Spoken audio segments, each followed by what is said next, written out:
নমস্কার বন্ধুরা, ভিন্ন স্বাদের গল্পে আপনাদেরকে স্বাগত। আজকে শুনবেন সমরেশ মজুমদারের লেখা ফিল্মস্টার নবকুমারের দ্বিতীয় পর্ব। শুটিং শেষ হলো রাত 10টায়।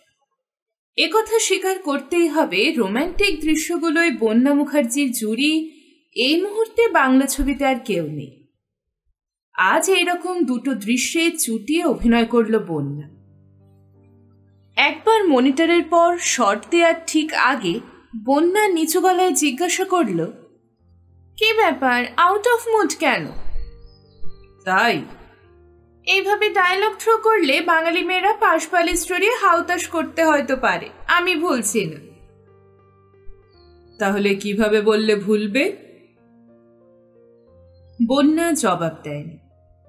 চিৎকার করে পরিচালককে বলেছিল, আই অ্যাম রেডি।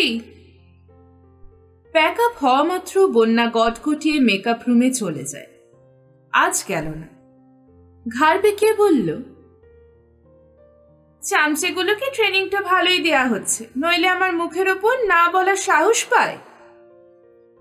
নবকুমার হেসে বলল, ছি ছি, ভারী অন্যায় কথা। ঠিক 4 সেকেন্ড চিবুক তুলে নবকুমারকে দেখল বন্যা। তারপর জিজ্ঞাসা করল, আচ্ছা, আমার সম্পর্কে অ্যাসেসমেন্ট কি? আমি অ্যাসেসমেন্ট করার কে?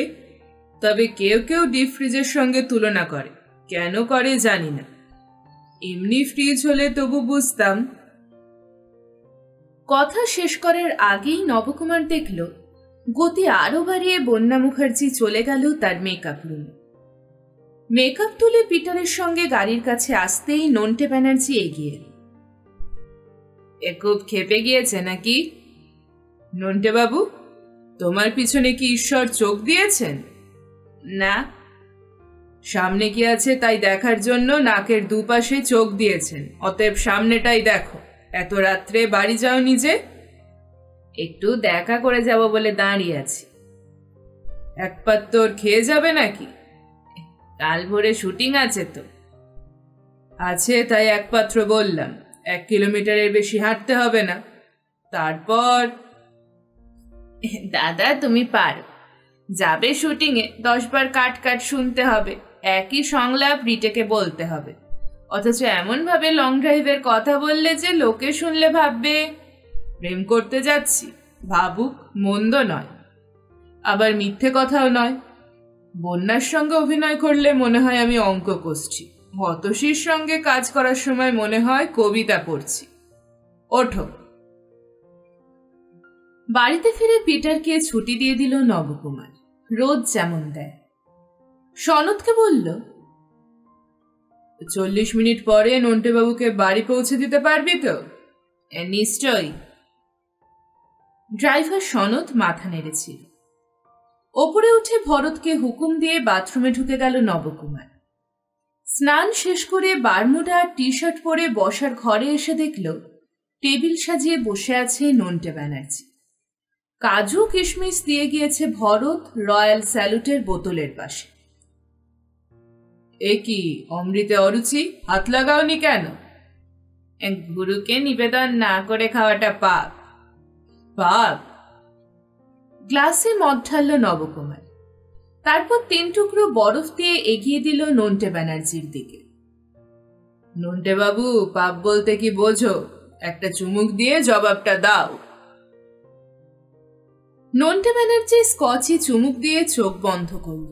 তারপর বলল, যা করলে মনে কষ্ট হয় তাই পাপ। অর্থাৎ যা করে মনে কষ্ট হয় না তা পাপ নয়? এই যে আমি রোজ সকালে হাঁটাহাঁটি করি, শুটিংয়ে যাই, হিরো হয়ে হাততালি কুড়োই, অথচ বাড়িতে উর্মিলা শারীরিক মানসিক অসুস্থতা নিয়ে নিজের মতো সময় কাটায়, কিন্তু তার জন্য আমার মনে কোনো কষ্ট হয় না, তুমি বলছো এটা পাপ নয়? আবার হিটলার হাজার হাজার লোককে মেরে ফেলে একটুও কষ্ট পায়নি, ওর পাপ হয়নি? অনেকটা তরল পদার্থ গিলে ফেলল নবকুমার। আমি তো এসব নিয়ে কখনো ভাবিনি দাদা। তোমার বউ এখন কি করছে? ঘড়ি দেখল নন্টে ব্যানার্জি। সবাই বোধহয় খাওয়ার টেবিলে। তোমার বৌমা তদারকি করে, বিশেষ করে মায়ের খাওয়া দেখে। তুমি ভাগ্যবান। এবার শেষ করো, সনদ বসে আছে। বাড়ি ফিরে গেলে বৌমা তোমার সঙ্গে বসে ডিনার করতে পারবে। দাদা, একটাতে ঠিক, আরেকটা for the road. No, not at all. সনদকে আমি 40 মিনিট বলে এসেছি, 35 হয়ে গেছে। Now get up. কড়া গলায় কথাগুলো বলে ভরতকে ডাকলো নবকুমার। খাবার দে। নন্টে ব্যানার্জিকে বিদায় করে চিকেন স্যুপ আর 2 টুকরো রুটির সঙ্গে একটু সন্দেশ খেয়ে বিছানায় আসতেই অতসীর ফোন এলো। বিছানায়? হ্যাঁ, তুমি? অনেকক্ষণ। আমি ঘড়ি দেখছিলাম। তুমি বাড়িতে ফিরবে, এক পাত্র ড্রিঙ্ক করবে, ডিনারে সন্দেশ খাবে, তারপর বিছানায় আসবে। এলে আমি একটা ফোন করে ঘুমাবো। সন্দেশটা ছাড়তে পারছি না। ছাড়ার দরকার কি? অত শুকনো নিয়ম মেনে কি হবে? এবার ঘুমাও। সত্যি তোমাদের ঈশ্বর কি সুখে রেখেছেন। তুমি এ কথা বলছো? আমি ঘুমের ব্যাপারে বলছি। বালিশে মাথা রাখলেই ঘুমিয়ে পড়তে পারো। আমি যখন ফিল্মে আসিনি তখন ঈশ্বর এই কৃপাটা আমাকে করতেন। এখন বালিশে মাথা রাখলেই গাদা গাদা চিন্তার কেঁচো মাথার ভিতরে কিলবিল করে। গুড নাইট অতু, কাল সকালে দেখা হবে। Good night. ছবির নাম যদি জানতে চাও। পরিচালক বিজয় মজুমদার, প্রবীণ মানুষ। প্রচুর হিট ছবি বানিয়েছেন। ইন্ডাস্ট্রিতে সবাই ওকে শ্রদ্ধা করে। ওর ছবি বিদেশের ফেস্টিভ্যালে হয়তো যায় না, কিন্তু বাঙালি দর্শক লাইন দিয়ে টিকিট কাটে। পদ্মপাতায় জল ছবির পর নবকুমারকে ছাড়া বিজয়বাবু ছবি করেননি। প্রোডাকশন কন্ট্রোলার জানিয়েছিল, দাদা আপনি ইন্দ্রপুরীতে চলে আসতে পারেন সকাল 6টায়। অতসীদিও ওই সময় ওখানে আসছেন। আর যদি চান বিদ্যাসাগর সেতুতে সকাল 6:30টায় পৌঁছাতে পারেন। নবকুমার জানে ওটা অন্য পরিচালকের ছবিতে সকাল 7টা হলেও বিজয়বাবুর ছবির কাজ ঘড়ির কাঁটা মেনে চলে। পিটার ও সনদকে নিয়ে সে ঠিক 6:25 পৌঁছে গেল বিদ্যাসাগর সেতুতে। সাধারণত ওখানে পুলিশ গাড়ি দাঁড়াতে দেয় না। পিটার গিয়ে নবকুমারের কথা বলতেই সম্মতি মিলল। গাড়িতে বসেই নদীটাকে দেখল নবকুমার। কচি রোদ পড়েছে নদীর জলে, কি শান্ত দেখাচ্ছে জলের স্রোত। লোকে বলে শিবের মাথা থেকে নেমে এসেছে বলে গঙ্গা সমস্ত পাপ ধুয়ে দেয়। গঙ্গার জল সবকিছু নির্মল করে। শেফালিমা কথা মানতেন না।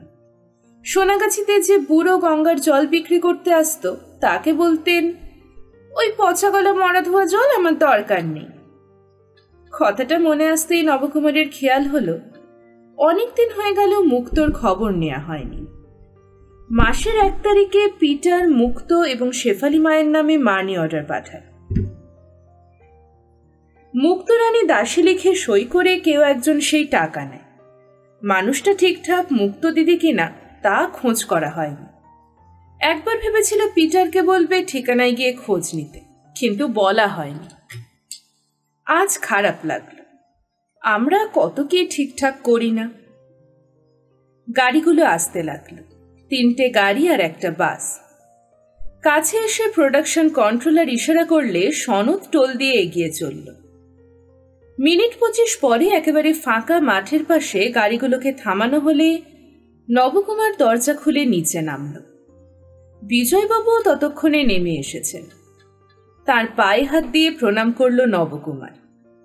বিজয় মজুমদার হাত বাড়িয়ে আটকানোর বৃথা চেষ্টা করে বললেন, আহা, প্রণাম করছো কেন? কি আশ্চর্য!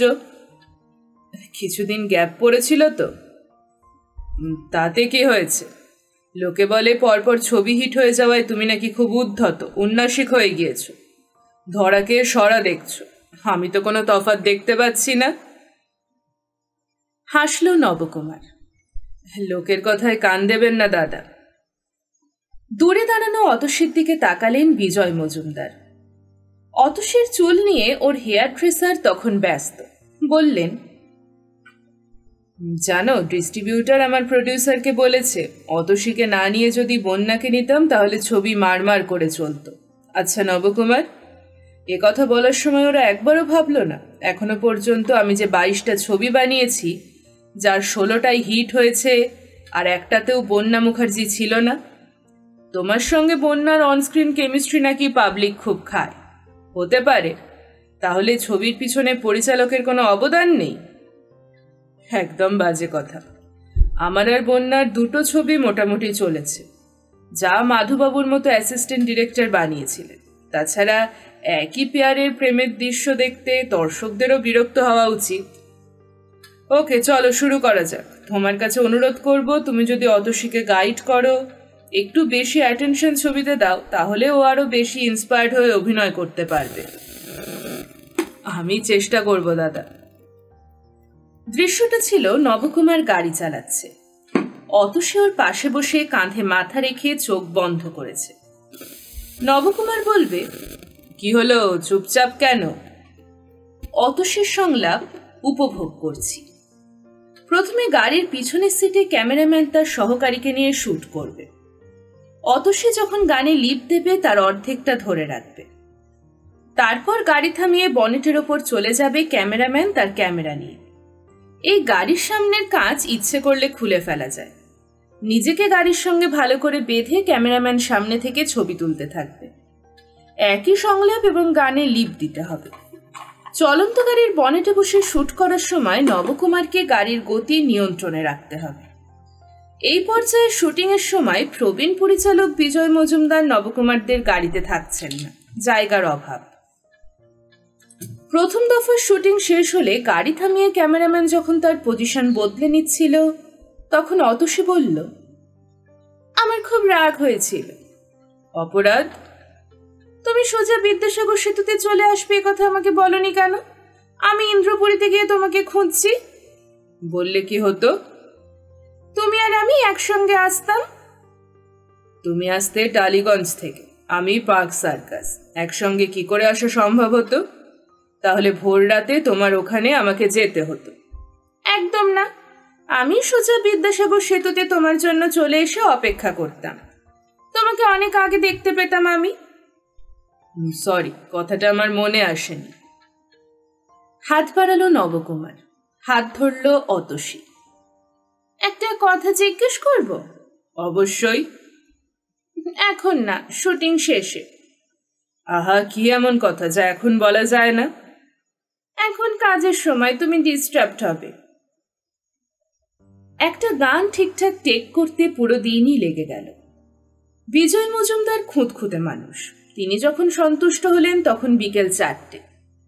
এর মধ্যে ব্রেকফাস্ট এবং লাঞ্চ হয়ে গিয়েছে। খাওয়ার ব্যাপারে নবকুমারের মেনু ফলো করে না অতসী। তার চিকেন ছাড়া চলে না, তাও মশলায় চড়ানো চিকেন। নবকুমার সতর্ক করেছিল, সপ্তাহে একদিনের বেশি খেলে আর দেখতে হবে না, ক্যামেরার লেন্স ধরতে পারবে না তোমাকে। তাই বলে আমি আমার আত্মাকে কষ্ট দিতে চাই না। শুটিং শেষ হলে গাড়ির সামনে দাঁড়িয়ে অতসীকে ডাকলো নবকুমার। কে জিজ্ঞেস করবে এবার, বলে ফেলো। বাবা, এখনো ভুলে যাওনি?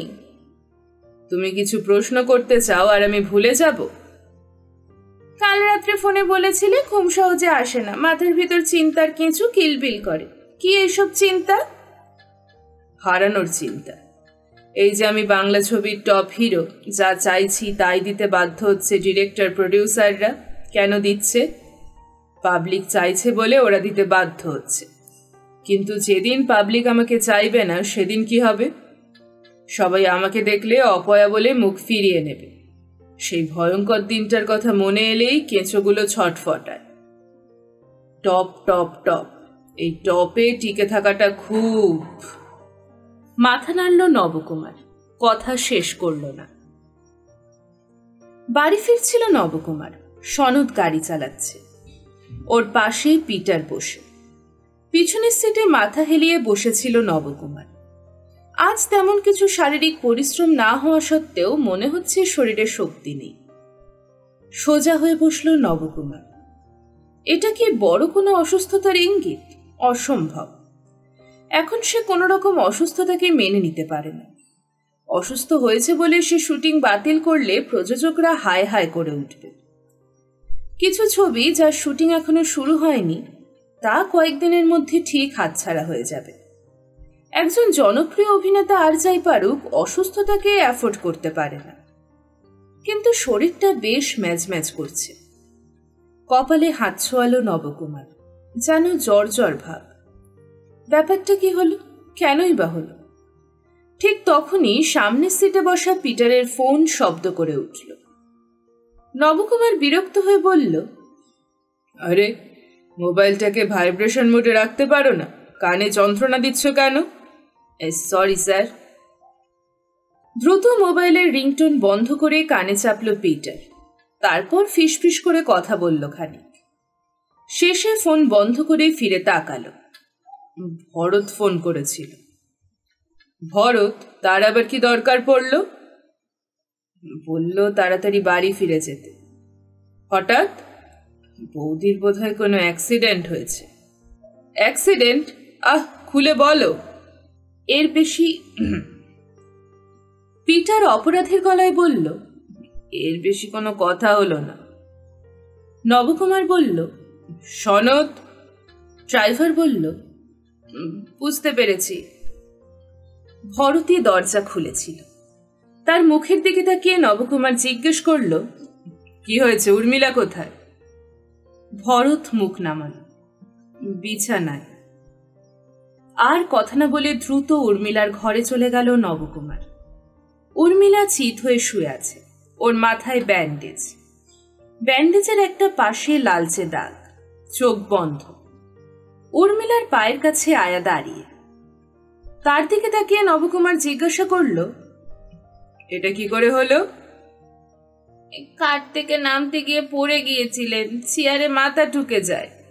তুমি তখন কি করছিলে? আমি বাথরুমে গিয়েছিলাম। 3 মিনিটের মধ্যে ফিরে এসে দেখলাম উনি মেঝেতে পড়ে আছেন। আশ্চর্য! বাথরুমে তুমি যেতেই পারো, কিন্তু যাওয়ার আগে ওকে জিজ্ঞেস করবে না কোনো প্রয়োজন আছে কিনা? উনি তখন গভীর ঘুমে অচেতন ছিলেন বলে। আপনি ঘুমের ওষুধ দিতে বলে গিয়েছিলেন, তাই। মাথায় ব্যান্ডেজ করলো কে?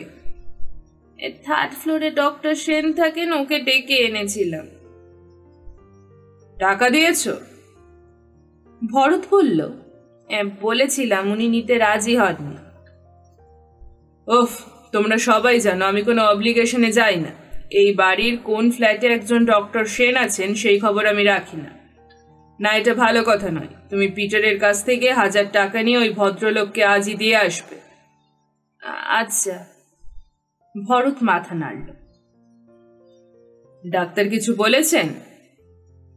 বললেন ভয়ের কিছু নেই, একটু চোট লাগায় রক্ত বেরিয়েছিল।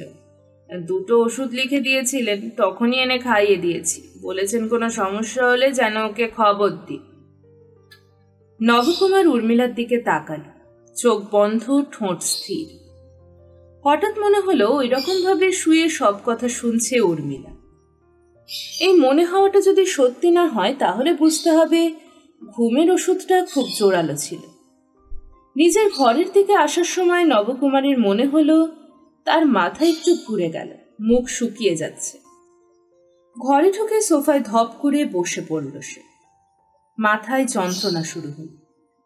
কানাই এসে পাজামা পাঞ্জাবি বের করে দিতেই নবকুমার জিজ্ঞাসা করল, আমাকে এখন কেমন দেখাচ্ছে কানাই? কানাই একটু লক্ষ্য করে বলল, এ কি? মনে হচ্ছে জ্বর এসেছে, একটু শুয়ে পড়লেই ঠিক হয়ে যাবে। নবকুমার বাইরের পোশাকেই বিছানায় গড়িয়ে পড়ল। কানাইয়ের কাছ থেকে খবর পেয়ে পিটার ব্যস্ত হয়ে দরজায় এসে দাঁড়ালো। দাদা, ডাক্তারকে আসতে বলবো? না, এখন কাউকে দরকার নেই, একটু ঘুমোতে দাও। ওহো, নন্টেকে ফোন করে বলো আজ না আসতে। তুমি নিজের কাজ করো, যাও। পাশ ফিরল নবকুমার। কিছুক্ষণ ঘুমিয়েছিল। মোবাইলের আওয়াজে কষ্ট করে চোখ মেলল নবকুমার। পকেট থেকে যন্ত্রটা বের করতে গিয়ে বুঝতে পারল তীব্র যন্ত্রণা হচ্ছে শিরায় শিরায়। আধা স্পষ্ট দেখতে লাগলো অক্ষরগুলো। তারপর বুঝতে পারল অতসী ফোন করেছে। কিরকম আরাম ছড়ালো মনে। অতসী, কি করছো? আমার এখন কিছু করার ক্ষমতা নেই। মানে? এ কি, তোমার গলার স্বর অন্যরকম লাগছে কেন? কি হয়েছে তোমার? জানি না, শুধু সর্বাঙ্গে যন্ত্রণা আর জ্বর, মাথা ভেঙে যাচ্ছে। ওহ, এই তো কয়েক ঘন্টা আগে একদম ভালো ছিলে। ডাক্তার দেখেছে? দূর, ঘুমিয়ে নিলে ঠিক হয়ে যাবে। উফ, কি করে এমন অশিক্ষিত কথা বলছো? উর্মিলা জানে? জেনে শুনে প্রশ্নটা কেন করলে? তাছাড়া সে নিজেই সুস্থ নয়। কি বলি? কিছু বলার নেই। না আছে, তুমি আমার এখানে চলে এসো। গেলে কি হবে? অন্তত নিজের বাড়িতে যা পাবে না এখানে সেটা পাবে। কেন যেচে বিপদ ডেকে আনছো? তোমার কাছে যা বিপদ বলে মনে হচ্ছে আমার কাছে তা আনন্দ হতে পারে, কিন্তু তুমি কি হেঁটে নিচে নামতে পারবে? তুমি একটু ভেবে চিন্তে কথা বলো। মানে? আমাকে তোমার কাছে নিয়ে গেলে যে প্রতিক্রিয়া হবে তা সামলাতে পারবে? স্টুডিও ছাড়িয়ে বাঙালি যেখানে আছে এই নিয়ে কথা বলবে, সিনেমার পত্রিকাগুলো মন গড়া গল্প ছাড়বে। চাপটা কোথায় ভাবতে পারছো? আমি ওসব নিয়ে একটুও ভাবছি না। তুমি সুস্থ হয়ে ওঠো, এটাই চাই। তোমার বাড়ির লোক? লোক বলতে যাদের কথা ভাবছো তারা তো এখন বোর্ডিং স্কুলে। ও। মাথাটা ভোঁ ভোঁ করে উঠল নবকুমারের। কথা বলতে আর ইচ্ছে করল না। বালিশে মাথা রেখে সে চোখ বন্ধ করল। হাতে ধরে রাখা মোবাইল থেকে অতসীর উদ্বিগ্ন গলা ভেসে আসছিল। হ্যালো হ্যালো, শুনতে পাচ্ছ? আধ ঘন্টা পরে বিছানায় উঠে বসল নবকুমার। এখন মনে হচ্ছিল মাথা কিছুটা পরিষ্কার, কিন্তু জ্বর আরো বেড়ে গিয়েছে। কানাই এসে দাঁড়ালো। এর জুতো মোজা খুলে দেব? না, আউটডোরের ব্যাগ, বাড়িতে পড়ার 3 জোড়া পাজামা পাঞ্জাবি দিয়ে দাও, আউটডোরে যেতে হবে। নবকুমার বিছানা থেকে নামার চেষ্টা করল। কানাই অবাক হল। আপনি এই শরীর নিয়ে আউটডোরে যাবেন? বাইরে গেলে ঠিক হয়ে যাব, যা বলছি তাই কর। মোবাইল ফোনে এখন অতসী নেই। নবকুমার সনতের নাম্বার টিপল। সাড়া পেয়ে জিজ্ঞাসা করল, তুমি কোথায়? ও, এখনই গাড়ি বের করো, করে সোজা ওপরে উঠে এসে বেল বাজাবে। মিনিট 8 পরে বেল বাজল। প্রাণপণে সোজা হয়ে নবকুমার ঘর থেকে বেরিয়ে এলো। পিছনে ব্যাগ নিয়ে কানাই। ভরত দাঁড়িয়েছিল সামনে। তার দিকে তাকিয়ে নবকুমার বলল, আমি ঠিক আছি, তুমি উর্মিলাকে দেখো, ওর যেন কোনো অসুবিধা না হয়। ভরত শুধু বলতে পারল, এই শরীর নিয়ে। হাত নেড়ে তাকে থামালে কানাই দরজা খুলল। সামনে সনদ দাঁড়িয়ে কানাইয়ের হাত থেকে ব্যাগ নিয়ে সে সরে দাঁড়ালো। নবকুমার লিফটের দিকে এগিয়ে গেল। নিচে নেমে গাড়িতে ওঠা পর্যন্ত নিজেকে এত সতর্ক রেখেছিল যে দেখে কেউ বুঝতে পারল না নবকুমার অসুস্থ। পিছনের সিটে বসা মাত্র নেতিয়ে গেল সে। স্টিয়ারিংয়ে বসে সনদ জিজ্ঞাসা করল, এ কোথায় যাব? অতসীর বাড়িতে চলো। শোনো সনদ, আমাকে ওখানে পৌঁছে দিয়ে গাড়ি নিয়ে চলে আসবে। কেউ যেন তোমার মুখ থেকে জানতে না পারে আমি কোথায় গিয়েছি। কাউকে না, নো বডি, এমনকি পিটারকেও নয়। যদি পিটারদা জিজ্ঞেস করেন? বলবে তোমাকে আমি নিষেধ করেছি, দরকার হলে আমি ফোন করব। ওকে? চোখ খোলা রাখতে পারছিল না নবকুমার। হঠাৎ তার মনে হলো এখন অতসীর কাছে যাওয়া মানে ওকে বিব্রত করা। তার চেয়ে কোনো বড় নার্সিংহোমে চলে গেলে ভালো হবে। কি যেন নাম? নবকুমারের কানে শব্দগুলো পৌঁছেছিল খুব আলতো। তার চোখ এখন ঝাপসা।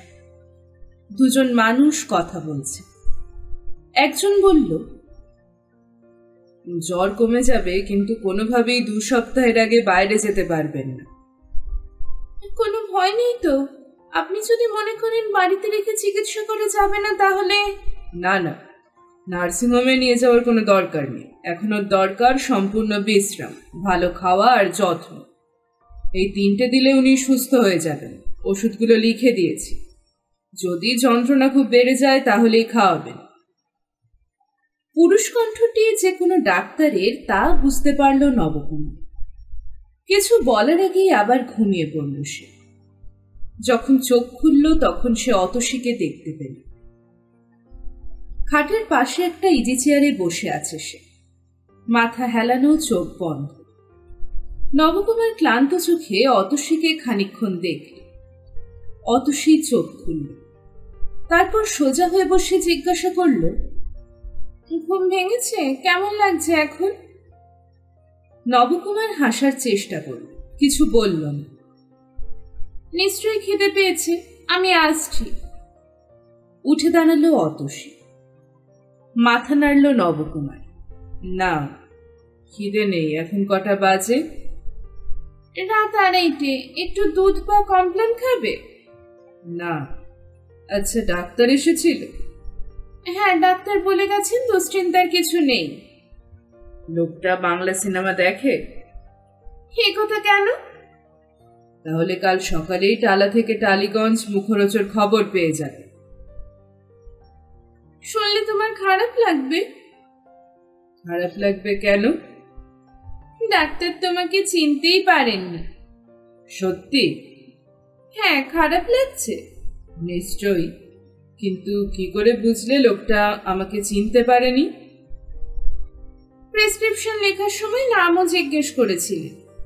নাম শুনেও মুখ তুলে দেখেনি? না। শ্বাস ফেলল নবকুমার, তারপর জিজ্ঞাসা করল, তোমার কি মনে হয়নি ওই লোকটা অভিনয় করেছে? চিনেও না চেনার অভিনয়? না, শহরে যেসব ডাক্তারের সুখ্যাতি আছে তারা সকাল থেকে রাত 11টা পর্যন্ত পেশেন্ট দেখে শেষ করতে পারেন না। তাদের পক্ষে সাহিত্য, নাটক, সিনেমার খবর রাখার সময় থাকে না। তুমি এসব নিয়ে ভাবছো কেন? বাঙালি হলেই তোমাকে জানতে হবে এমন ধারণা রেখো না। নাও, অনেকক্ষণ কথা বলেছো, এবার ঘুমিয়ে পড়ো। অতসী উঠে নবকুমারের শরীরের চাদর আর একটু টেনে দিল। ঠান্ডা লাগছে না তো? এসি কমাবো? না। আচ্ছা অতসী, আমার ঠিক কি অসুখ হয়েছে? ডাক্তার কি বলল? জ্বর, অ্যালার্জি, র্যাশ। তাতেই এত কাহিল হয়ে গেলাম আচমকা? কিসের অ্যালার্জি? এটাকে চিকেন পক্স বলা হয়। কি? চিৎকার করে উঠে বসল নবকুমার। এগিয়ে এলো অতসী খাটের কাছে। প্লিজ উত্তেজিত হয়েও না। ডাক্তার বলে গেল আমার পক্স হয়েছে। চিকেন পক্স, স্মল পক্স নয়। After all pox. উফ, এখন আমার কি হবে? 2 সপ্তাহের মধ্যে তুমি ভালো হয়ে যাবে, এখন শুয়ে পড়ো। না, জ্বর থাকবে না, সুস্থ হয়েও যাবে, কিন্তু দাগ থেকে যাবে। আমার ছেলেবেলায় গ্রামে এমন অনেক মানুষ দেখেছি যাদের মুখে বসন্তের দাগ চিরকাল থেকে গিয়েছে। বাংলা ছবির সবচেয়ে জনপ্রিয় নায়কের মুখে বসন্তের দাগ থাকলে পাবলিক টিকিট কিনে ছবি দেখবে?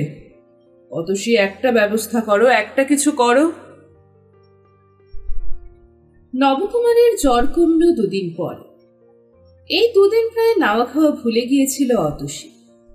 নবকুমারের শরীরের প্রায় সর্বত্র বসন্তের গুটি বেরিয়ে যাচ্ছে একের পর এক। অতসী আবার ডাক্তারকে খবর দিয়েছে।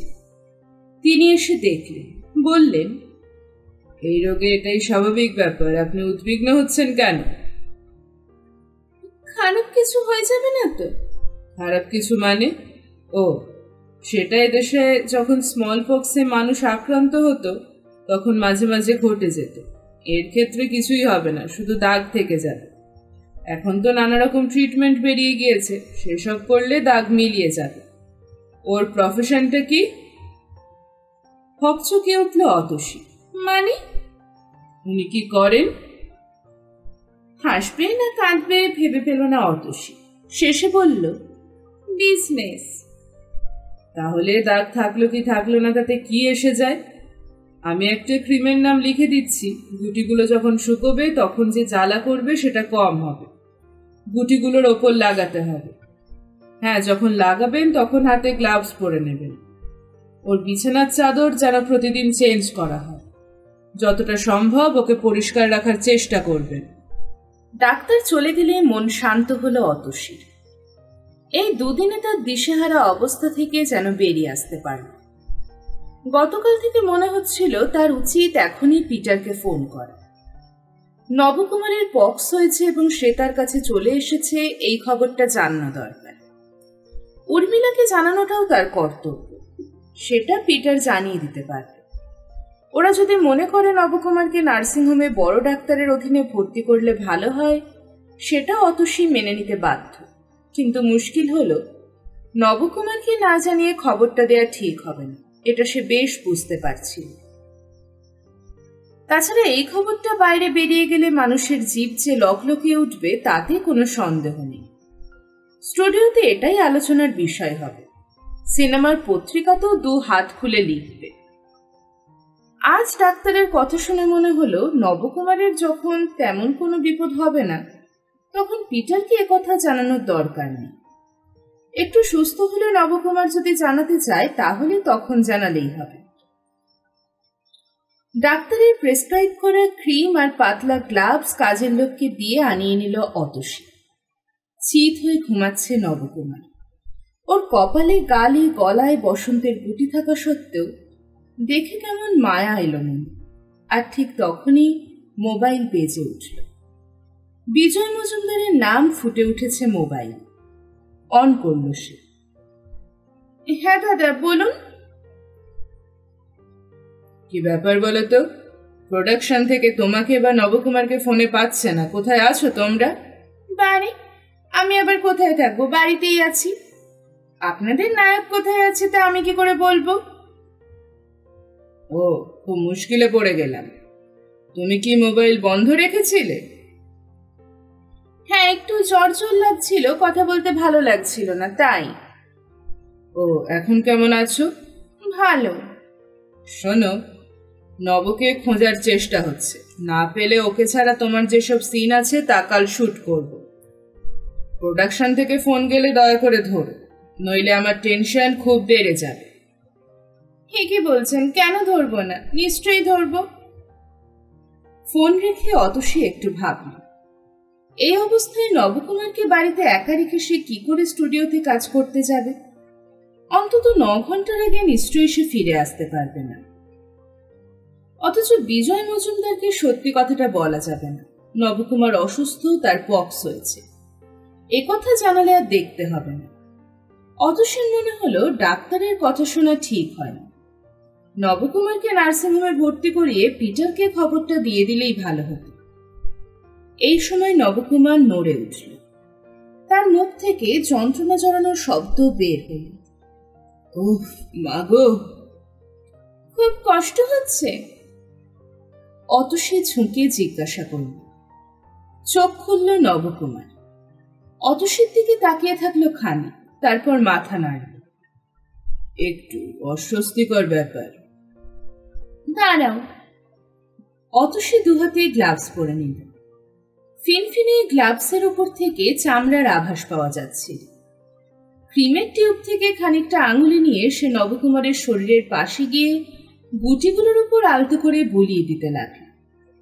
নবকুমার খুব অবাক হয়ে জিজ্ঞাসা করল, এ কি করছো? ক্রিম লাগিয়ে দিচ্ছি, একটু পরে অস্বস্তি কমে যাবে। তুমি কি পাগল হয়ে গেলে? তোমাকে দেখার দিন থেকেই তো হয়ে আছি। আরে, পক্স খুব ছোঁয়াচে রোগ, তা কি জানো না? তুমি ওগুলো স্পর্শ করছো মানে রোগটাকে ডেকে আনছো। একদম না। আমার ছোট ভাইয়ের একবার পক্স হয়েছিল। যে ঘরে সে ছিল সেখানে আমাদের ঢোকা নিষেধ ছিল, শুধু মা 4 বেলা যেতেন। তাই নয়, চন্দন বেটে তা ভাইয়ের শরীরে মাখিয়ে দিতেন। তখন তো এসব ক্রিম ছিল না, থাকলেও জানতাম না। ওই মায়ের তো পক্স হয়নি।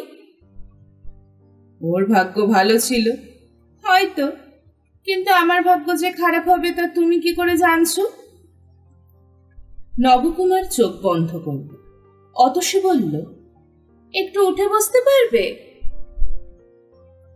নবকুমার উঠে বসল। অতসী বলল, এবার পাঞ্জাবিটা খুলতে হবে। কেন? বাড়ি, পিঠেও নিশ্চয়ই বেরিয়েছে, ওগুলোতে ক্রিম দেব না? পাঞ্জাবি খুলে পাশে রাখতে অতসী বলল, না, পিঠেও এখন তেমন বের হয়নি, তাই চিত হয়ে শুতে পারছো। এখনো মানে? এরপরেও বেরোতে পারে নাকি? বেরোলে বেরোবে, তোমার কি, আমি তো আছি। তোমার যে ভয় নেই তা বুঝেছি, কিন্তু ঘেন্নাও কি নেই? লজ্জা, ভয়, ঘেন্না তিন থাকতে হয় না। কি হয় না? ভালোবাসা। কথাটা তুমি তৈরি করে নিলে। সেটাই তো স্বাভাবিক, আমার কথা তো আমিই তৈরি করব। শোনো, একটু আগে বিজয়দা ফোন করেছিলেন। ওর প্রোডাকশনের লোক তোমাকে কোথাও খুঁজে পাচ্ছে না, খুব চিন্তিত। কি করব? আমার এখন কিছু করার ক্ষমতা নেই। এ কথা তো ওদের বলতে পারছি না। বলার কি দরকার? পিটার কি জানে?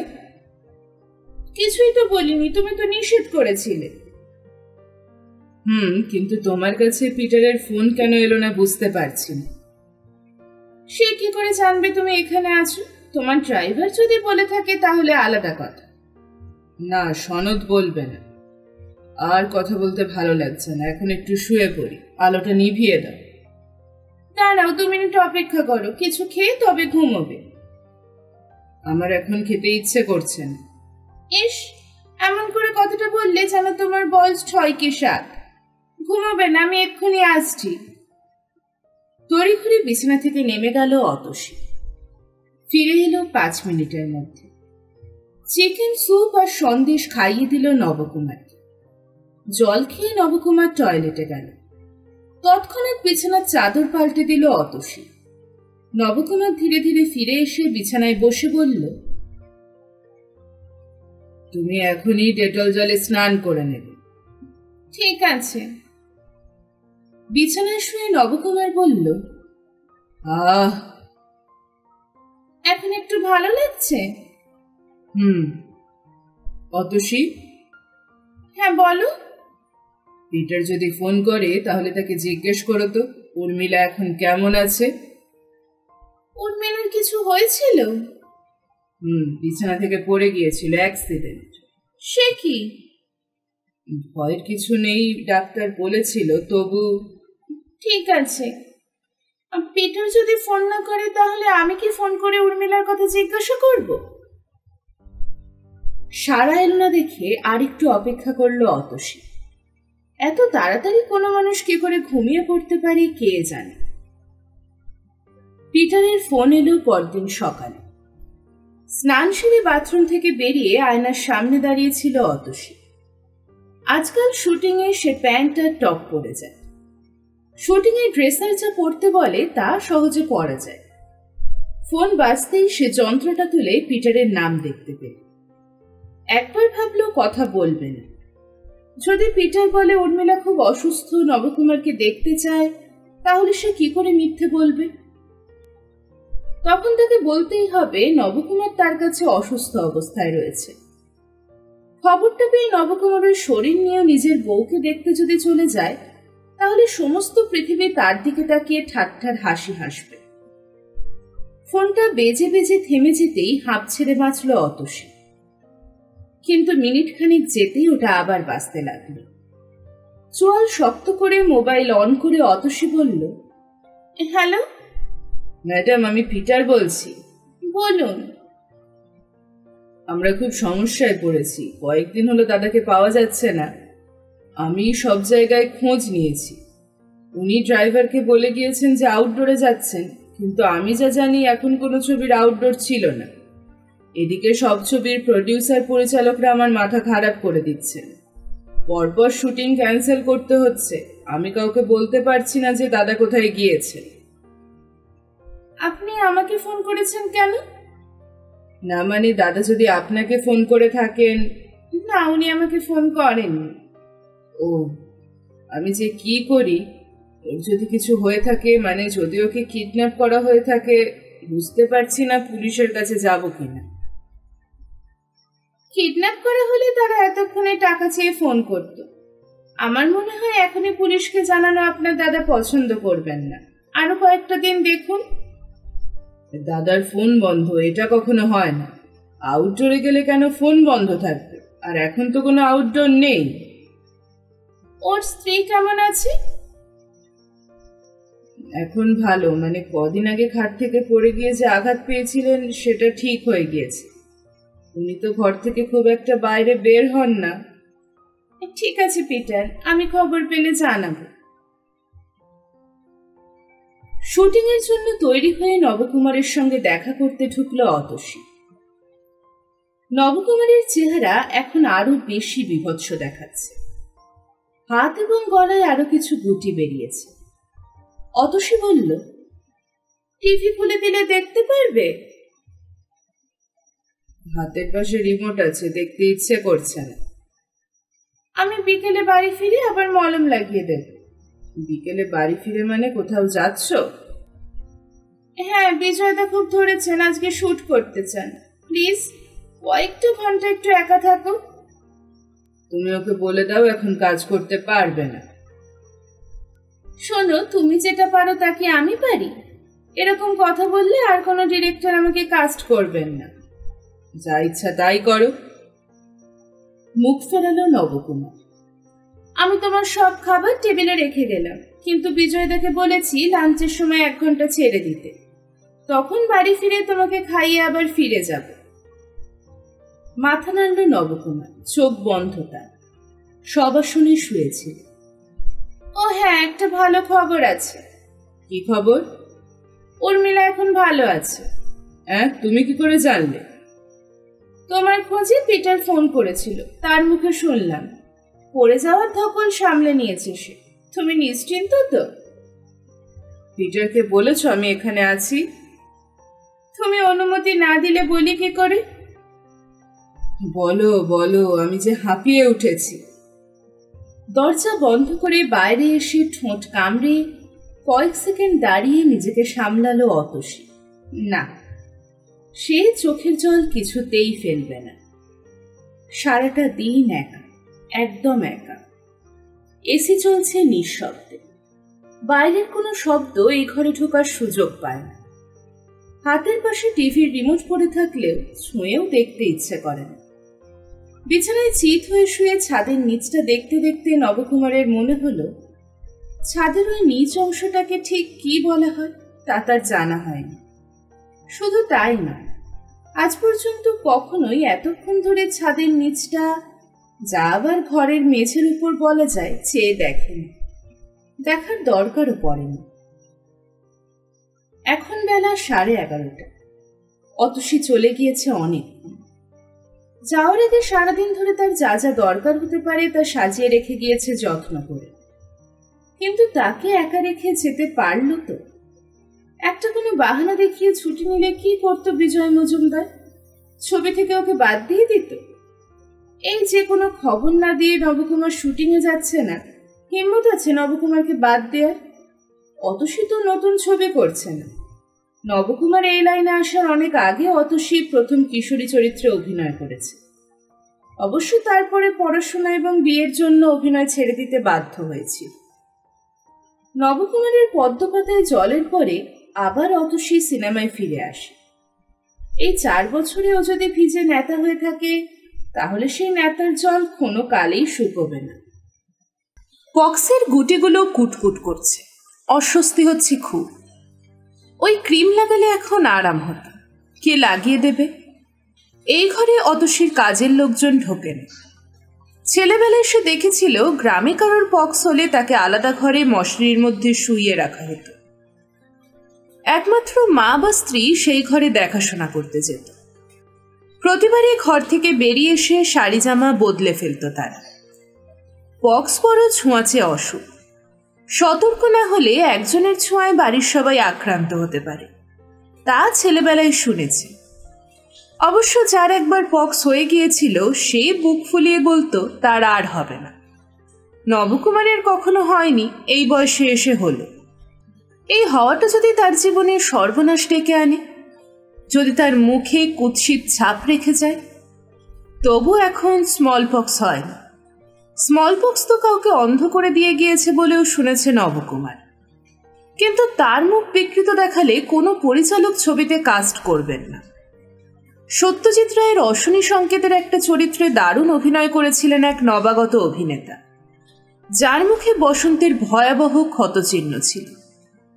সবাই প্রশংসা করলেও সেই অভিনেতাকে আর কোনো পরিচালক সুযোগ দেননি। ওকেও অপেক্ষা করে থাকতে হবে আবার কোনো ছবিতে বসন্ত কবলিত মুখের প্রয়োজন যদি হয়। নবকুমার উঠে বসল। দেওয়ালের গায়ে যে ড্রেসিং টেবিল রয়েছে তার আয়নায় নিজেকে দেখতে পেল। কপালে গালে গোটা তিনেক, গলায় অনেকগুলো। গলার দাগ না হয় জামার কলার বন্ধ করে আড়াল করা যাবে, কিন্তু কপাল বা গাল সার্জারি করে ঠিকঠাক করে দেওয়া কি সম্ভব হবে না?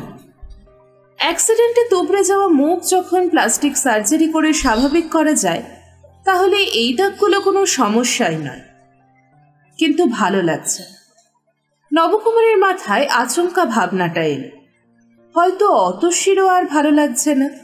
আচমকা নবকুমার এসে পড়েছিল ওর কাছে। সেই আশাটাকে বড় প্রাপ্তি ভেবে দিনরাত এক করে সে সেবা করে গিয়েছে, কিন্তু ক্রমশ হয়তো ওর মনে একঘেয়েমি এসেছে। নবকুমার বিবাহিত, অতসী নিজেও সন্তানের মা। তাদের সম্পর্কের পরিণতি কোথায় জানা না থাকায় ওই একঘেয়েমি আরও বেড়ে গিয়েছে। আর তাই বিজয় মজুমদারের শুটিংয়ে গিয়ে খানিক নিষ্কৃতি পেতে চেয়েছে।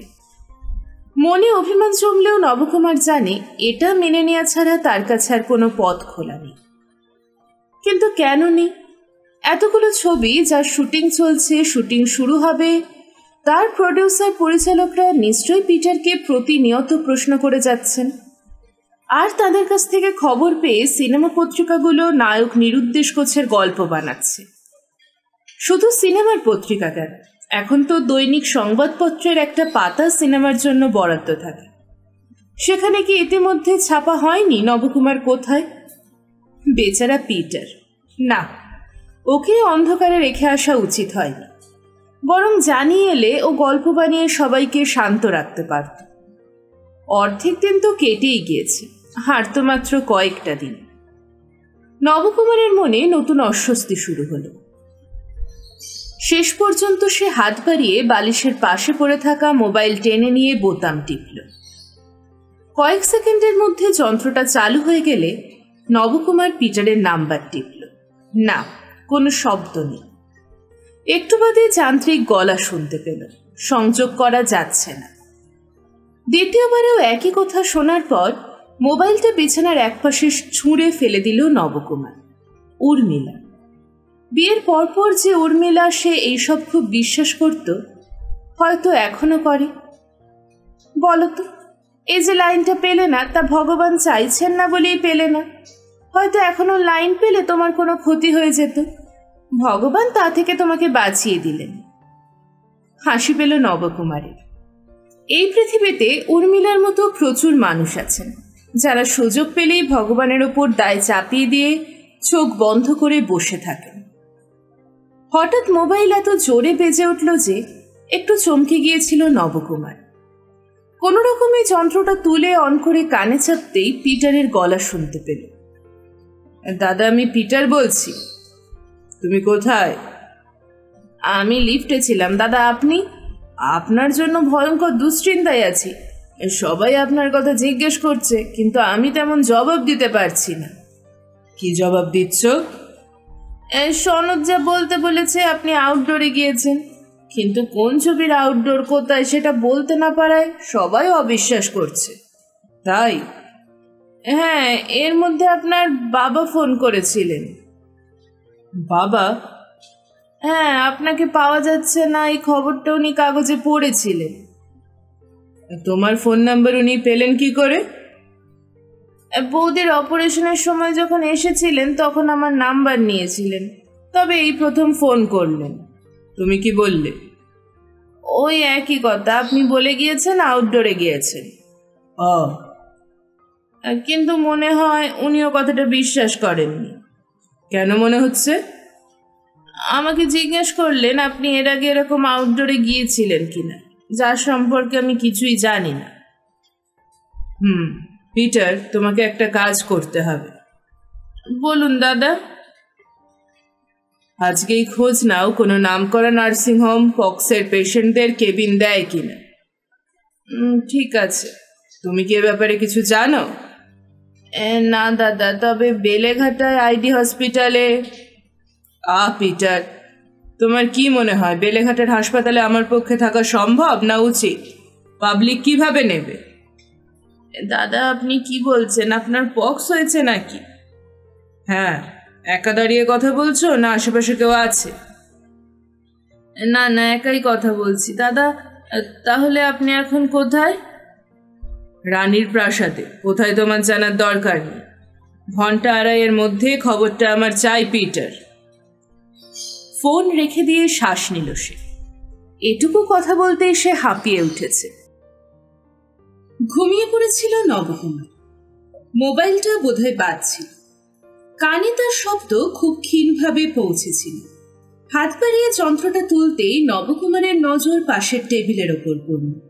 সেখানে একটা ডাব, যার মুখ অনেকটা কাটা, স্ট্র সমেত রাখা হয়েছে। অর্থাৎ সে যখন ঘুমোচ্ছিল তখন এই ঘরে অতসী এসেছিল। অবশ্য সে বলেই গিয়েছিল লাঞ্চের সময় এলে দেখা করে যাবে। মনে অন্যরকম আবেগ জন্মাল। তারপরেই ভাবল, স্টুডিও থেকে আসা যাওয়া করে কষ্ট করতে হলো মেয়েটা। কে করে? সে কেন ওর দুর্বলতাকে ব্যবহার করছে? আবার মোবাইল বেজে উঠলে নবকুমার বোতাম টিপল। ওপাশে পিটারের গলা। দাদা, কথা হয়ে গিয়েছে। কোন নার্সিংহোম? প্রথমে কিন্তু কিন্তু করছিল, কিন্তু আপনার নাম শুনে ওরা আপত্তি করলো না। তবে বলেছে সামনের পথে নয়, পিছনের গেট দিয়ে লিফটে 4 তলায় চলে আসতে, যাতে সহজে যে কেউ দেখতে না পারে। ডাক্তার? অবশ্যই, তবে ওরা পেশেন্টের কন্ডিশন জানতে চাইছি। কি বলেছ? দাদা, আমি তো কিছুই জানি না। এখন আমার জ্বর নেই, তবে সমস্ত শরীরে ব্যথা। যেগুলো বেরিয়েছে সেগুলো শুকোতে আরম্ভ করেছে। ও, তাহলে ডাক্তার জরুরি নয়। তুমি জানলে কি করে? দাদা, আমারও পক্স হয়েছিল। হাসল পিটার এবং সঙ্গে সঙ্গে হাসি গিলে ফেলে বলল, আমি কি সনদকে নিয়ে আপনাকে আনতে যাব? কোথায় আসবে? যদি ঠিকানাটা বলেন।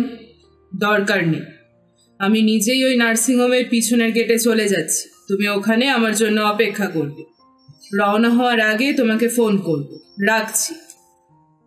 সঙ্গে সঙ্গে পিটার প্রায় চেঁচিয়ে উঠল, দাদা, হ্যালো। হ্যাঁ, বলো।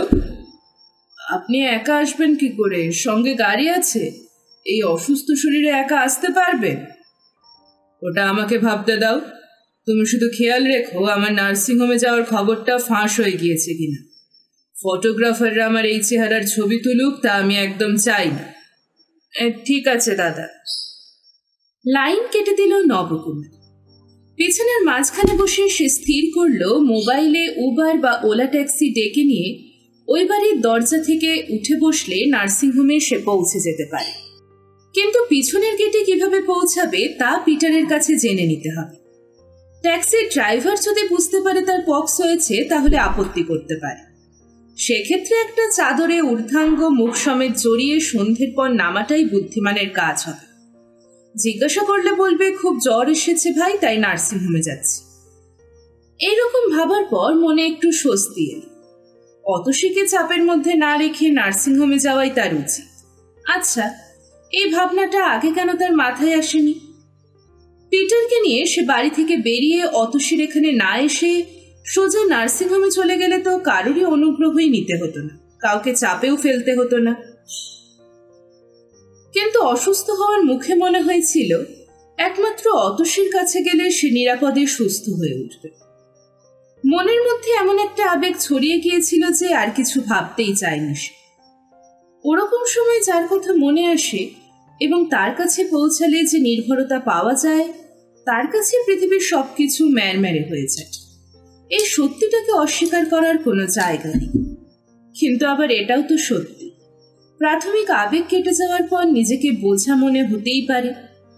ঘড়ি দেখল নবকুমার, এখন ভর দুপুর।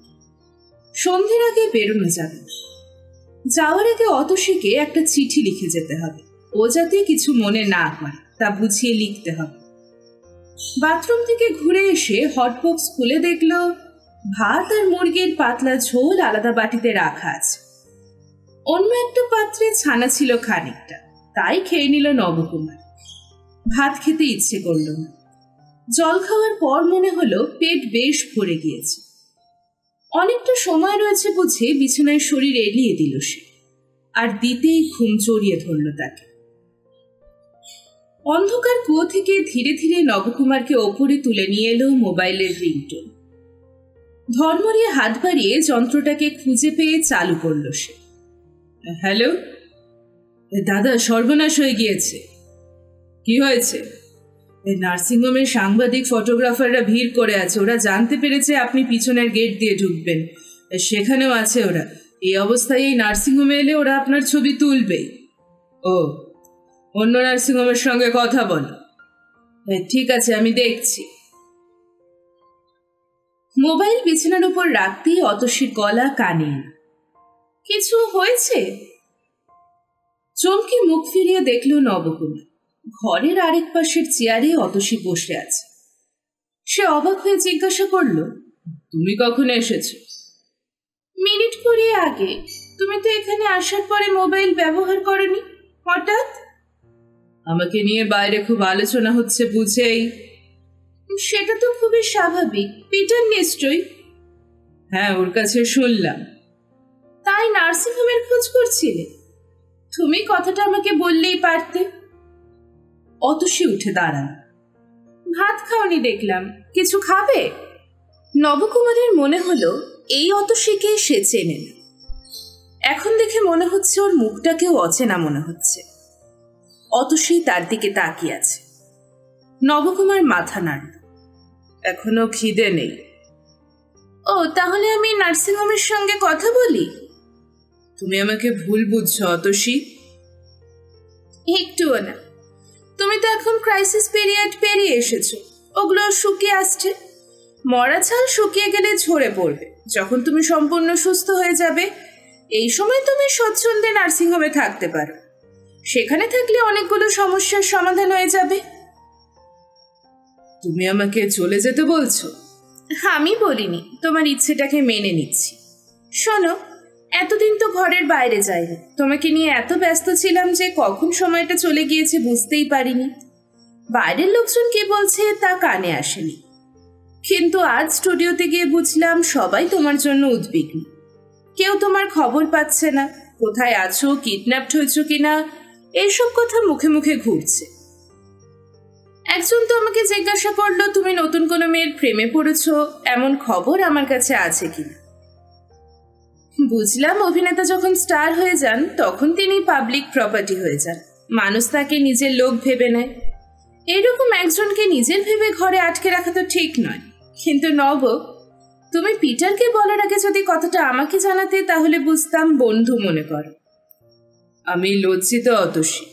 হ্যাঁ, এভাবে কথা বলবে না। তুমি যে নিজের থেকে অসুস্থ হওয়া মাত্র আমার কাছে চলে এসেছিলে, সেবা করার সুযোগ দিয়েছিলে, এই তো অনেক। শোনো, আমার বড় মামা বোলার নার্সিংহোমের সঙ্গে জড়িত। ওর সঙ্গে কথা বলছি। ব্লুল্যান্ড প্রথম শ্রেণীর নার্সিংহোম। অতসী কথাগুলো বলে নাম্বার বের করেই বোতাম টিপল। একটু পরেই সাড়া পেয়ে সে সমস্যার কথা জানালো তার বড় মামাকে। তিনি বললেন কোনো অসুবিধা হবে না, তবে ভিজিটার্সরা চলে যাওয়ার পর পেশেন্টকে যেন নিয়ে আসা হয়। ঠিক হলো রাত 9:30 নাগাদ অতসী নবকুমারকে নিয়ে যাবে এবং খবরটা কাউকে জানানো হবে না। অতসী হাসল। ব্যাস, হয়ে গেল। তুমি রাতের খাওয়া না খেয়ে যাবে না। নবকুমার কিছু বুঝল না। দ্রুত সবকিছু পাল্টে যাবে তা সে ভাবতে পারেনি। অতসী বলল, তুমি পিটারকে রাত 9টা নাগাদ গাড়ি নিয়ে চলে আসতে বলো, আমি আর যাব না। সে কি, তুমি তো মামাকে বললে আমাকে নিয়ে যাবে। পিটার গেলেই হবে, আমি কেন নার্সিংহোমে? তার জবাবে তো সত্যি কথা বলতে হবে। অনেক সময় সত্যি সবার সহ্য হয় না। নবকুমার ক্লান্ত চোখে তাকান। অসুস্থ হওয়ার পরে আজই সে অনেকক্ষণ কথা বলল, টেনশনে থাকল। সেই মুখের দিকে তাকিয়ে অতসী মাথা নাড়ল। তোমার যাতে ভালো হয় তা আমি সবসময় চাইব, এটা তো তুমি জানো, জানো না? চোখ বন্ধ করল নবকুমার। এই মুহূর্তে তার কোথাও যাওয়ার ইচ্ছা হচ্ছিল না। এখানে থাকলে তো অতসীকে দেখতে পাওয়া যাবে। অতসীর মোবাইল ফোন জানান দিল। যন্ত্রটাকে চালু করে অতসী বলল, হ্যাঁ মামা। মামার কথা শোনার পর অতসী বলল, যদি এটাই নিয়ম হয় তাহলে তুমি আর কি করবে? ঠিক আছে, রাখছি। মোবাইল বন্ধ করে কয়েক সেকেন্ড ভাবল অতসী। নবকুমার জিজ্ঞাসা করল, কি হয়েছে? ব্লুল্যান্ড নার্সিং হোমের মধ্যে চিকেন পক্স এমন কোনো অসুখ নয় যার চিকিৎসার জন্য ওখানে ভর্তি হতে হবে। আজকাল চিকেন পক্স বাড়িতে বিশ্রাম নিলেই সেরে যায়। আসলে পক্সের পেশেন্ট ভর্তি হলে অন্য পেশেন্টরা ভয় পেতে পারে বলে ওরা অ্যাভয়েড করে। বড় বড় রাজনৈতিক নেতারা সমস্যা এড়াতে যখন নার্সিংহোমে বাহানা করে ভর্তি হন, তখন তো ওরা তাদের না বলে না। আচ্ছা, পিটার যে নার্সিংহোমে নিয়ে যেতে চেয়েছিল তারা এক কথায় রাজি হয়েছিল? না, প্রথমে আপত্তি করেছিল, পরে। আমার মনে হচ্ছে সব নার্সিংহোম একই কথা বলবে। আবার সাধারণ মানের হোমে তো তোমাকে রাখাই যাবে না। তাহলে শোনো, এসবের কোনো দরকার নেই। তোমার তো চট্টর নেই, শরীর খুব দুর্বল, মুখে রুচি নেই। কয়েকদিনের মধ্যে গায়ে যা বেরিয়েছে তা ঝরে গিয়ে স্নান টান করে নিলে সুস্থ হয়ে যাবে। তুমি এখন স্বচ্ছন্দে নিজের বাড়িতে ফিরে যাও। নিজের বাড়িতে? হ্যাঁ, তোমার বিপদের সময় আমার কথা ভেবেছিলে, সেই বিপদ তো কেটে গিয়েছে।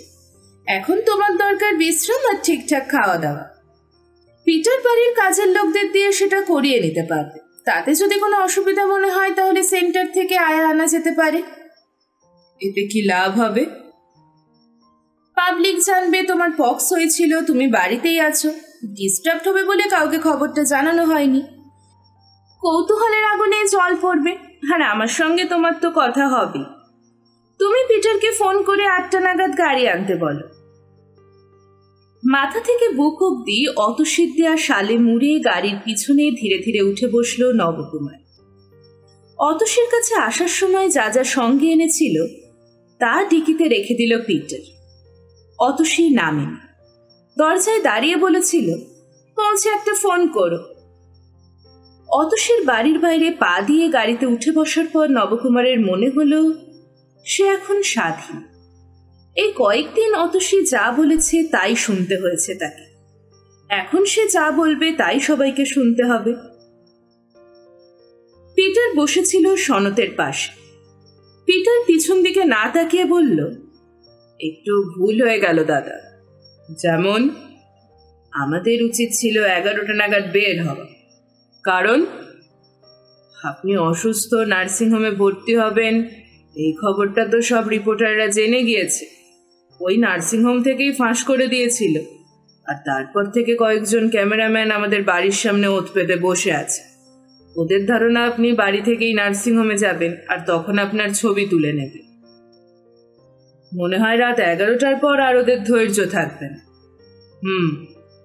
তাহলে কোথাও নিরিবিলিতে গাড়ি দাঁড় করা।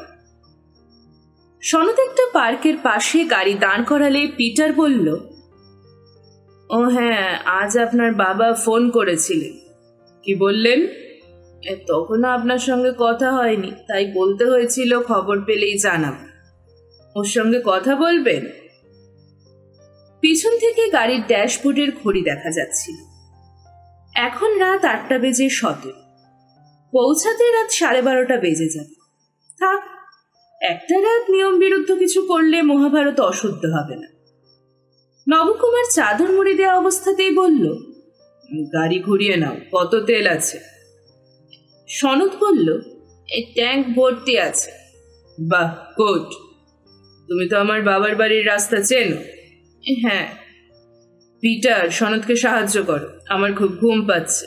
ঠিক গ্রামে ঢোকার আগে আমাকে ডাকবে। পিটার জিজ্ঞাসা করল, আমি কি একটা ফোন করে দেব? না, যতক্ষণ না পৌঁছাচ্ছি ততক্ষণ তো একটু নিশ্চিন্তে ঘুমোতে পারবে। ওহো, তোমরা তো কিছু খাওনি, রাস্তায় কয়েকটা ধাবা পড়বে, সেখানে নেমে খেয়ে নিও, আমাকে ডেকো না। কাত হয়ে চোখ বন্ধ করল নবকুমার। গাড়ির ভেতরটা ঠান্ডা বলে চাদরটাকে ভালো লাগছিল নবকুমারের। চোখ বন্ধ অবস্থায় তার মনে হলো আজ আর কোনো টেনশন নেই। কখনো গাড়ি থেমেছে কিনা নবকুমার জানে না। পিটারের ডাকে ঘুম ভাঙল। পিটার বলল, দাদা, সামনেই গ্রাম। নবকুমার তাকাল। ঘুটঘুটে অন্ধকারে চারধার ঢাকা, রাস্তায় কোনো মানুষ নেই। রাস্তার পাশে মাঝে মাঝে মিটমিটে আলো না জ্বলার মতো জ্বলছে। চাদরের ফাঁক দিয়ে তাকিয়ে নবকুমার বলল, সোজা চলো, ডান দিকে একটা মন্দির দেখতে পাবে, তার পাশ দিয়ে যে রাস্তা সেটা ধরবে। সনদ বলল, হ্যাঁ দাদা, মনে আছে। বাড়ির সামনে লোকজন দেখতে পেলে গাড়ি থামাবে না। পিটার বলল, টিপ টিপ করে বৃষ্টি পড়ছে, এই রাত দুপুরে কেউ আর রাস্তায় থাকবে বলে মনে হয় না। নবকুমার খেয়াল করলো মাঝে মাঝে সনদ ওয়াইপার চালাচ্ছে। বৃষ্টি এত ফিনফিনে যে কাঁচ বন্ধ গাড়িতে বসে বোঝা যাচ্ছিল না। চাদরের আড়াল থেকে সে বাড়িটাকে দেখল। জ্ঞান হওয়া স্তক এই বাড়িটাকে যেমন দেখে এসেছে তা থেকে একটুও বদলায়নি। বাড়ির কোনো ঘরে আলো জ্বলছে না, জ্বললেও তা বন্ধ জানলার বাইরে আসছে না। নবকুমার বলল, পিটার, তুমি আমার সঙ্গে চলো। ঠিক আছে দাদা। পিটার গাড়ি থেকে নেমে পিছনের দরজা খুলে দিলে নবকুমার মাটিতে পা রাখল। খুব দুর্বল মনে হচ্ছে নিজেকে। ইচ্ছে হচ্ছিল পিটারকে ধরতে, কিন্তু সেটা উচিত হবে না বলে সে বলল, তুমি আগে চলো, পাশে একটা খিড়কি দরজা আছে যা বাইরে থেকে খোলা যায়। ওটা খুলে এগোলে উঠোন পাবে, তারপর ভেতরের বারান্দায় উঠে দরজায় শব্দ করবে, আমি আসছি। পিটার আদেশ মান্য করল। পিছন ফিরে হালকা অন্ধকারে নবকুমারকে দেখে নিয়ে পিটার বন্ধ দরজায় একটু জোরে টোকা দিল। 3 বার শব্দ করার পর ভিতর থেকে গলা ভেসে এল, কে কে শব্দ করছে? তারপরে বারান্দার আলো জ্বলে উঠল। পিটার দ্রুত পিছিয়ে যেতেই নবকুমার তাকে বলল, গাড়ি থেকে জিনিসগুলো একটু এনে দাও। আগে উনি। পিটার থেমে গেল। দরজা খুলছেন বৃদ্ধ, পরনে ধুতির উপরে গেঞ্জি। কে কে ওখানে? বাবা, আমি নব। এই কি এত রাত্রে এখানে কেন? তুমি তো নিরুদ্দেশ হয়ে গিয়েছ। চাদর মুড়ি দিয়ে আছো কেন? এত রাত্রে চোরের মতো ঢুকছ। কেউ তোমাকে দেখার জন্য এখন আসবে না। পিটার কথা না বলে পারল না। দাদার পক্স হয়েছিল, মানে এখনো সারেনি, তাই।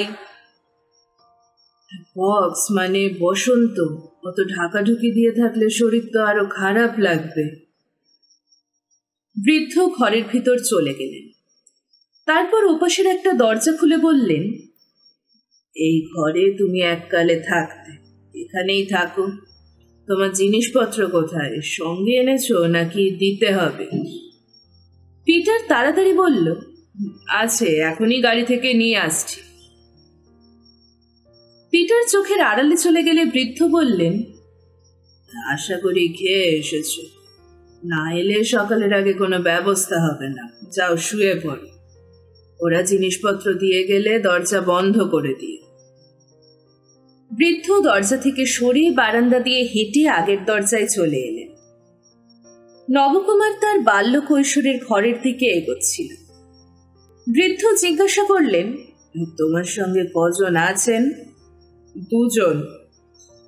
ওদের এখন যেতে দিতে পারবো না, কিন্তু শোয়ার ব্যবস্থা করতে হবে। না, দরকার হবে না, ওরা এখনই ফিরে যাবে। ও, ভালো কথা। ততক্ষণে পিটার সুটকেস নিয়ে ফিরে সেটা বারান্দায় রেখে দিল।